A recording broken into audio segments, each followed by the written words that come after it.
The truth is, for far too long, Black and brown entrepreneurs have been systemically excluded from the very industry that is now booming, benefiting so many. This exclusion is not a coincidence. It is a result of centuries of policies designed to marginalize Black and brown communities. We must understand that the war on drugs was not really a war on drugs, but a war on the Black and brown community members, which began in the 1980s. Both in terms of arrest and sentencing, this criminalized war on drugs have impacted our communities. While white individuals and communities were often afforded second chances, Black and brown faced over-policing, mass incarceration, lasting social stigmatization due to this. The very plant that was criminalized in the 20th century, leading to the destruction of our countless Black and brown families, is now being legalized across the country, and yet Washington State profits from the legal marijuana sales, as African Americans and Black and brown communities are still historically targeted and excluded from this. Studies show that Black and brown entrepreneurs are significantly underrepresented in the legal marijuana industry, even though Black and brown community members were among the earliest users and sellers of the industry. They were, however, punished more harshly for doing so. May it please the board, I'm here to talk about what Malcolm X noted as the myth of the white liberal. We're out here in the PNW, things are allegedly progressive for Black and brown out here, when really it's not true whatsoever. You know, except for we're not comparing the South to the North, like Malcolm did. We're comparing the Republicans to the Democrats, okay? This is basically a Doge move, is what you're doing. Under the name of efficiency, you're constricting our freedoms and the ability to address the board effectively. That's exactly what's going on here. And you have such a contempt for me as an educated attorney addressing you about what's going on, that not only has David Postman cut me off in my mid-sentence and told me I couldn't finish my time, you actually made up a myth that I was disrupting a meeting that hadn't started, and you threatened to have me escorted out, okay? I'm a 60-year-old Black man in April, no criminal record, you tried to give me one. That's how much you despise hearing the truth from people like me coming out to give it to you. You guys found money for Ukraine, y'all gonna find money for Black folks, or we're gonna keep pushing. And it relies on us to do that. They just took our voice from us. Yeah. That's what they did. Yeah. You see what I'm saying? Yeah. So, but it doesn't mean we lose. Just because they get rid of us here, we go right over there. We just go right over there to the Capitol. Right there, we go right there. And this is what they're hoping, that you don't know that you got a voice there. Yeah. Yeah, anytime anybody wants to go set up things, I will come down. I live in Mount Vernon. I drive 2.5 hours to get here. So anytime you guys want to organize something, come down, my black ass be right here. And it's just so you guys know that the dude in the blue, his name is Mike Sherman. He's a grower. He's been fighting for social equity on the real deal. We've had our backs and forth because he sees it one way, I see it the other, but he has been in the fight with us. Yep. So I don't knock him. I'm not saying every white person is a racist. You know what I'm saying? Definitely not. But the ones that sit on the board are. Yeah, exactly. I'm just going to remind you, like Malcolm said, okay? You got the fox over here, and by the way they hold their mouth, you might be fooled, okay? Then you got the wolf over here. Chair Vollendroff, you proved to be the fox. And I just can't really believe that you did that, but you did. So we'll see you in court. Thank you. And how we got them fired was because we do records requests.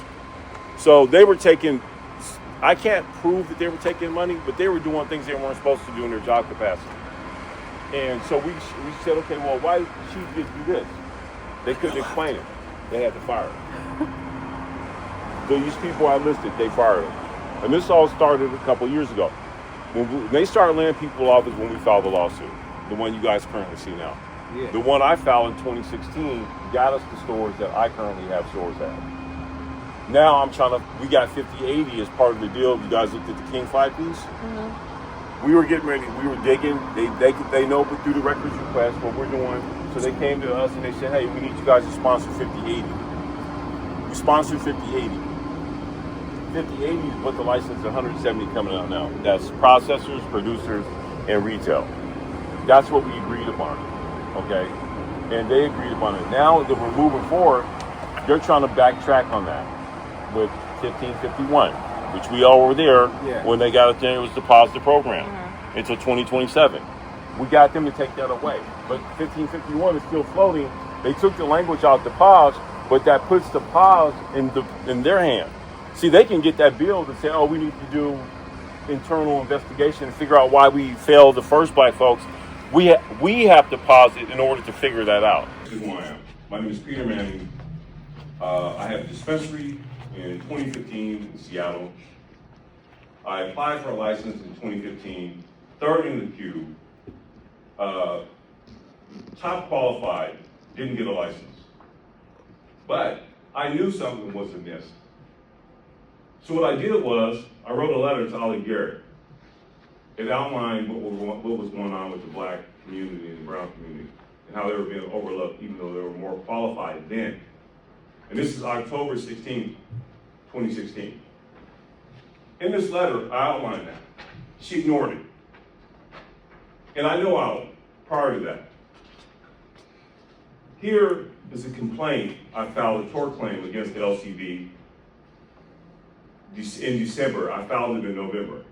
Here's an investigation that they did to look for, to see if I was right in my allegations as far as discrimination against blacks and Mexicans. They interviewed 6 white people and came back with the conclusion that it didn't exist. When prompted by me, why didn't you guys interview any black people? They said they couldn't find any. Listen, 10 years. 10 years you've excluded us. And it's factual, it's not made up, it's not hyperbole, and it was done intentionally. Now I'm not saying it was done by everyone in this room intentionally, but some in this room are guilty of that. I'm not gonna name names, out of respect for what you said, Chair Vollendroff. However, best believe now we have 170 licenses that are supposed to come out.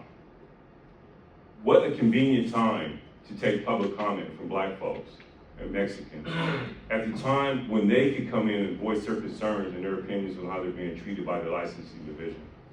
Think about that. 10 years, whites came in, critiqued their business, and now they're multimillionaires. They're multimillionaires. And they had 10 years to come in here to this board and express concerns, to critique their business to perfection. And you're taking that opportunity from us. I know without a doubt that Washington State does not like black people. I know without a doubt that Washington State does not like Mexicans. I am calling out to all my black and brown people. It's time for us to unite, take this on. We can make them give up what they have to give up to us. Because I know, because I did it. I started up this fight by myself, and now we are mobilized and more organized. Thank you. That's your time. Thank you, Mr. Manning. All right, next up we have Stephanie Taylor.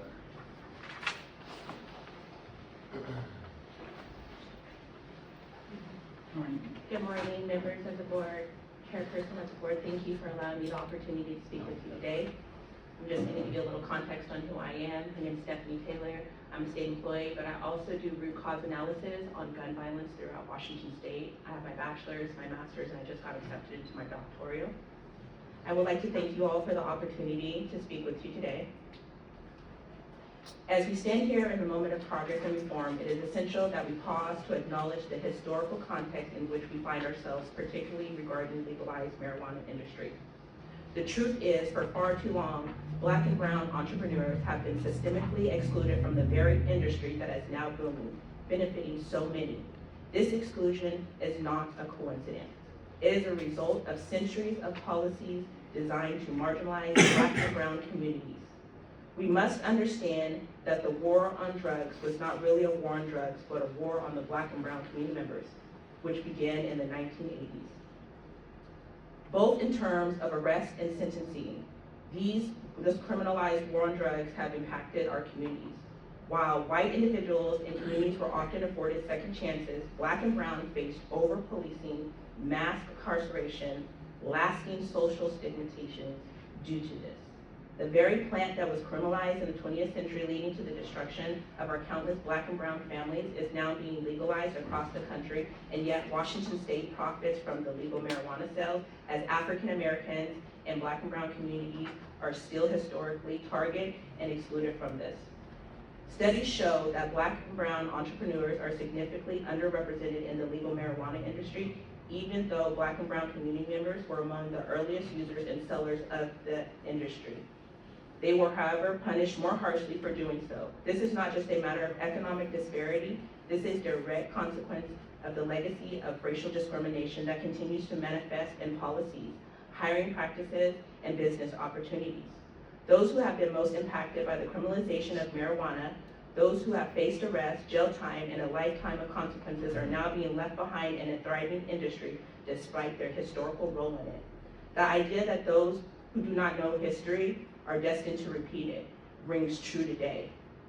If we do not actively work to correct these injustices, we risk perpetrating a system that continues to disadvantage Black and brown community members in the very spaces that are now deemed acceptable. As we look for the future, we must not only strive for equity in the marijuana industry, but also work to repair the damage caused by decades of exclusion. But rather serve as a catalyst for change or a call for justice and a reminder, this is the moment in true progress that we can stand up and make this change to allow everybody to sit at this table. Thank you very much. Thank you. Yeah. All right, next up we have Katie Ryan.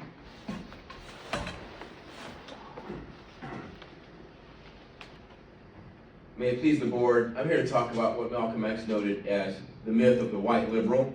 We're out here in the PNW, things are allegedly progressive for Black and brown out here, when really it's not true whatsoever. You know, except for we're not comparing the South to the North, like Malcolm did. We're comparing the Republicans to the Democrats, okay? This is basically a Doge move, is what you're doing. Under the name of efficiency, you're constricting our freedoms and the ability to address the board effectively. That's exactly what's going on here. And you have such a contempt for me as an educated attorney addressing you about what's going on, that not only has David Postman cut me off in my mid-sentence and told me I couldn't finish my time, you actually made up a myth that I was disrupting a meeting that hadn't started, and you threatened to have me escorted out, okay? I'm a 60-year-old Black man in April, no criminal record, you tried to give me one. That's how much you despise hearing the truth from people like me coming out to give it to you. That's what's going on behind this. So the lawsuit I filed, I had to redo my motion for injunctive relief, and that's going to be heard on April 11th. I think my lawyer's going to copter in for that one. William Sultan, the ACLU director of Wisconsin, they're taking forever to process his bar application here. But anyway, so I took the time, since I want to thank Attorney Patel, who usually is here today. I was going to serve him some papers, but I want to thank Attorney Patel for pointing out that I did not swear my complaint because I had to file a formal injunctive motion. So I went back and I did that yesterday, and I included two cases: Mary Hall Rayford versus Monique Owens out of Eastern District of Michigan, and another one, Rebecca Massey versus City of Surprise in Arizona. Those are two great cases where plaintiffs prevailed when the government tried to shut them down from speaking, you know? And this is stuff I've litigated before in my own career, both as a journalist and as an attorney, and you can't do the things you're doing. And I think in the one of the hearings, the Massey case, they said, do you want to be escorted out of here, or are you going to stop talking? She stood firm on her constitutional rights and demanded the opportunity to finish her remarks. She never got a chance. Instead, Mayor Hall instructed a surprise police officer, the defendant, to detain her and eject her from the room. That sound familiar? Of course it sounds familiar. It's because it's what you did to me. You know, assisted by Attorney Patel, who leaned into you to tell you to start the meeting right away so you could try to get some dirt on me. The whole thing you were doing, you knew you had exposure for doing me the way you've been doing me. We have 30 seconds. So that's what you attempted to do, was to set me up so that you could have some dirt on me when I sued you to try to blunt the impact, okay? I was a government lawyer, I know how you operate, all right? So I'm just gonna remind you, like Malcolm said, okay? You got the fox over here, and by the way they hold their mouth, you might be fooled, okay? Then you got the wolf over here. Sheriff Vollendroff, you proved to be the fox. And I just can't really believe that you did that, but you did. So we'll see you in court. Thank you. Hello, board. My name is Elijah King. I'm from Seattle, Washington, born and raised, 37 years old. I just want to address you guys with the Washington cannabis industry generates $3 billion annually, with $175 million of it coming directly from the Black communities, Black and brown communities. Yet not a single dollar is reinvested into our communities. The same system that once criminalized us for cannabis now profits from our suffering while shutting us out of the industry. For decades, Black and brown people were disproportionately targeted, arrested, and incarcerated for cannabis-related offenses families were torn apart, lives were destroyed, and economic opportunities were stolen from us. But when legalization came, we weren't given a seat at the table. Instead, white-owned businesses flooded into our neighborhoods, set up shop, and took wealth back to their communities, leaving us with nothing but the consequences of past injustice. We will not be silenced. The LCB, you guys work for us. Yeah. You guys work for us, not the other way around. We demand accountability. We demand reinvestment into our communities. We demand an end to the barriers that keep us from building generational wealth.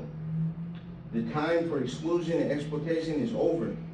Lastly, I want to give a shout out and thanks to Black Excellence Cannabis, Peter Manning and Mike Assad for the leadership in standing up against these injustices. They have paved the way, and now it's our time to claim what is rightfully ours. We will not stop until justice is served. Thank you. Have a nice day.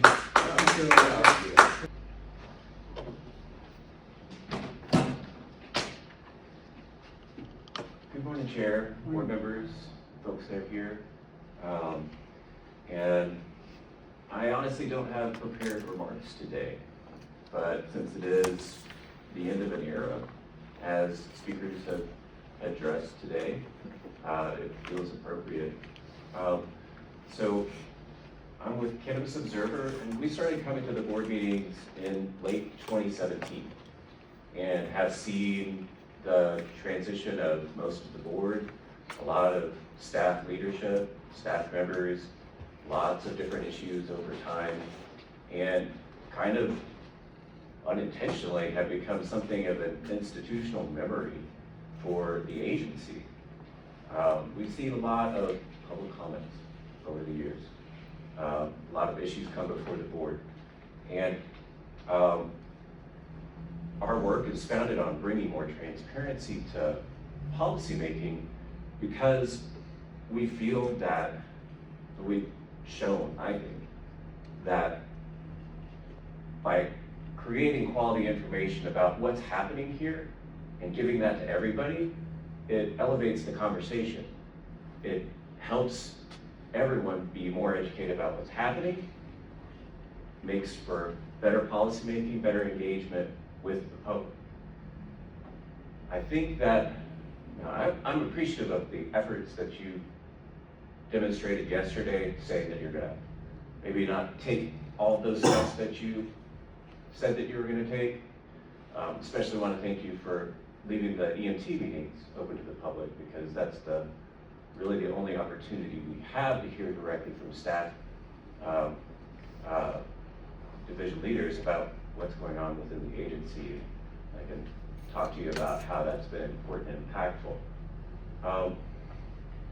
But I think it's sad that you're going to end the opportunity for public comment to actually hear directly from people, because as other people have said here, it's important not only for you to hear that, but for all of us to hear it too. Because then we're on the same page, we understand where people are coming from, we hear things in a different way than we read them. And not everybody is able to articulate things. Gregory, you have 30 seconds. Thank you, Jen. In written form in the same way that they can speak it, which is sort of discriminatory if you think about that. All right, next up we have Dawn, wait a minute. Dawn Brown.